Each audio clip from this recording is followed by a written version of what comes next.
మన ఇంటికి ఎవరైనా అతిథి వచ్చినా వెంటనే వారికి మంచినీరు ఇచ్చి స్వాగతం పలికే సాంప్రదాయం మనది. లేదా మజ్జిగ ఇచ్చి దాహం తీర్చే సంస్కృతి మనది.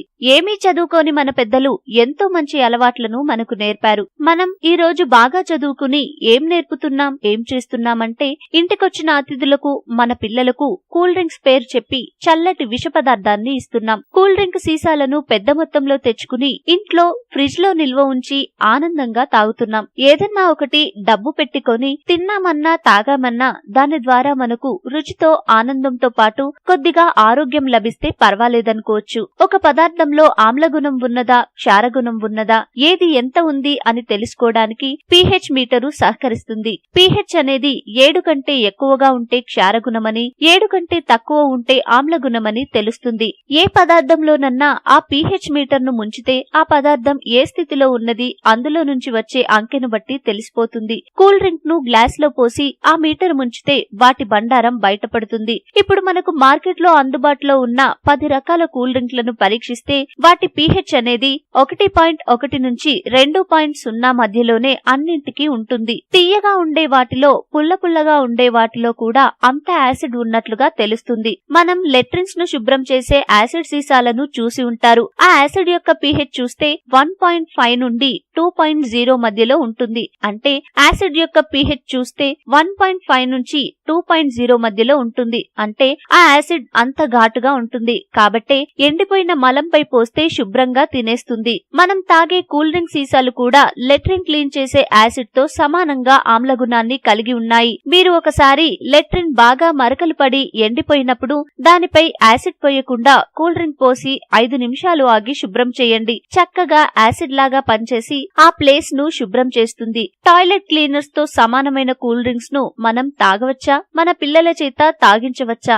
ఆలోచించండి. కూల్ డ్రింక్ లో అంత యాసిడ్ ఎందుకుంటుందని మీకు అనుమానం రావచ్చు. ఆ కూల్ డ్రింక్స్ లో కలిపే రసాయనాలు చూస్తే మీకే తెలుస్తుంది. వీటిలో ముఖ్యంగా phosphoric acid, carbolic acid, erythorbic acid, benzoic acid అనేది కలుపుతారు. ఇన్ని రకాల యాసిడ్లు కలిస్తే గాని మనకు మజా రావడం లేదు. అందుచేత కూల్ డ్రింక్ తాగినప్పుడు గొంతులో, కడుపులో మంట, త్రేన్పులు, కపాలంలో, తలనరాల్లో విపరీతమైన బాధ, ఎసిడిటీ వస్తుంటాయి. మనం చనిపోయిన తర్వాత దహన సంస్కారం చేస్తే శవం పూర్తిగా కాలిపోతుంది. ఎముకలు పూర్తిగా కాలిపోతాయి. కానీ నోటిలోని పళ్ళు మాత్రం కాలిపోవు. శవాన్ని కాల్చడానికి బదులుగా భూమిలో పాతిపెడితే శరీరం మొత్తం మట్టిలో కలిసిపోతుంది. 20 సంవత్సరాల తర్వాత ఆ మట్టి భాగాన్ని తవ్వి తీస్తే పళ్ళు మాత్రం చెక్కు చెదరకుండా ఉంటాయి. ఇంత గట్టిగా మన పళ్ళు తయారు చేయబడ్డాయి. ఏ పళ్ళనైతే అగ్ని కాల్చలేకపోయిందో, ఏ పళ్ళనైతే మట్టి తనలో కరిగించుకోలేకపోయిందో అవే పళ్లను 20 రోజుల పాటు ఏదైనా ఒక కూల్ డ్రింక్ లో ఉంచి పరిశీలిస్తే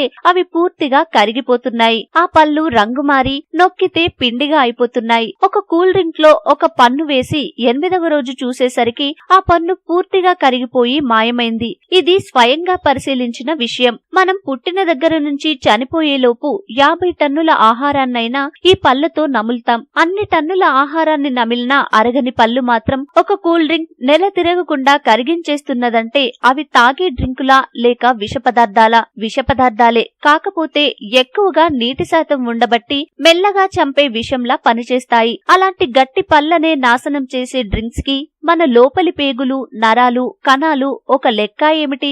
ఈ భూమిపై నివసించే ప్రతి ప్రాణితో పాటు మనం కూడా ప్రాణవాయువును లోపలకు పీల్చుకుని కార్బన్ డయాక్సైడ్ ను విడిచిపెడుతూ ఉంటాం. ఈ కార్బన్ డయాక్సైడ్ అనే విషవాయువును కూల్ డ్రింక్స్ ను ఎక్కువ కాలం పాటు నిల్వ ఉంచడం కోసం కలుపుతారు. అందుచేతనే మనం ఏ రకమైన కూల్ డ్రింక్ తాగిన వెంటనే నోటిలో నుంచి, ముక్కులో నుంచి ఆ చెడ్డ వాయువు బయటకు వస్తుంది. ఒక కాలేజీలో 2 కుర్రాళ్లు పోటీ పెట్టుకుని ఒకరు 8 మరొకరు 9 కూల్ డ్రింక్స్ ను అతి కష్టంగా తాగారు. డాక్టర్ వచ్చే లోపే 2 చనిపోయారు. శవ పరీక్షలో చూస్తే వారిద్దరి శరీరంలో కార్బన్ డయాక్సైడ్ అనే విషవాయువు ఎక్కువైపోయి మరణించారని తెలిసింది. ఈ సంఘటన ముంబైలో జరిగింది. కూల్ డ్రింక్స్ లో విషపూరిత రసాయనాలైన arsenic, cadmium, zinc, sodium, glutamate, potassium sorbate, methyl benzene, brominated vegetable oil కలుపుతున్నట్లు వెల్లడైంది. ఇన్ని విషయాలు కలిసినవి కాబట్టే 6 సంవత్సరాల లోపు పిల్లలు తాగరాదని సీసాలపై హెచ్చరిక రాసుంటుంది.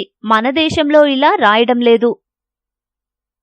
మీకు ఈ వీడియో నచ్చితే లైక్ చేయండి, మీ ఫ్రెండ్స్ తో షేర్ చేసుకోండి, కానీ సబ్స్క్రైబ్ చేయడం మాత్రం మర్చిపోకండి. Thanks for watching.